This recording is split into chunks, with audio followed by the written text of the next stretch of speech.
هلو گایز، خوش اومدین. با 3 تا فیلتر که میخواد قهرمان جام جهانی رو مشخص کنه، پیداش کنم. این قبلی است. آره، قهرمان جام جهانی نظر کدوم تیمه؟ نظر خودم که اسپانیا یا بین 3 تا تیم نظر من اسپانیا انگلیس 2 تا شانس دارن. یعنی این 3 تا تیم که دیشبم 2-0 اسپانیا فرانسه رو حذف کرد. این فیلتر همه چی داره. این فیلتر رو بریم اینجا 3 تا قهرمان جام جهانی درخواست میکنه که همون پایین میزنیم. خب شروع. کلی تیم هست شد. ایران مونده، فرانسه اسپانیا مونده، ایران هم هست شد، فرانسه هست شد. داخل برزیل احتمال داره یا کلمبیا یا قطر یا پاراگوئه. اوه کلمبیا. نظر این فیلتر چیه؟ نظر این فیلتر کلمبیا، این فیلتر پرتغال. نظر این فیلتر که اون جلو اسپانیا هست شد.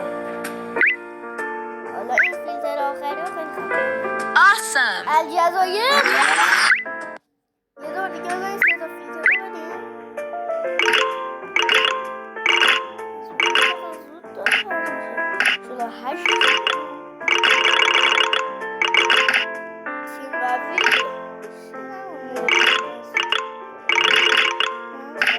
کرواسی و Marvelous.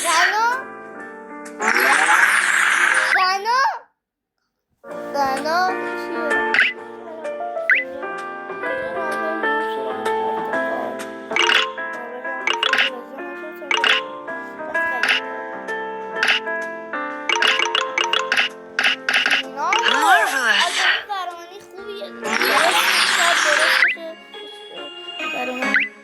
درست باشه. شاید کیفورد آمریکا، کیفورد باز سوئیس، ایران. کدوم که قهرمان میشه؟ چی؟ آرژانتین، آمریکا، کلمبیا، ترکیه، ازبکستان، بلژیک، سوئد،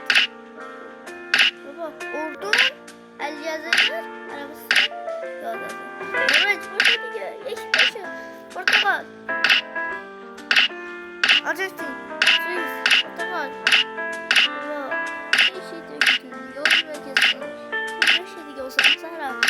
ایشی دیگه اینجا جو اساس قهرمانیه.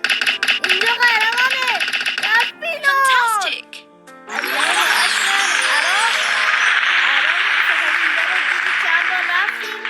خداحافظ تا ویدیوی بعد.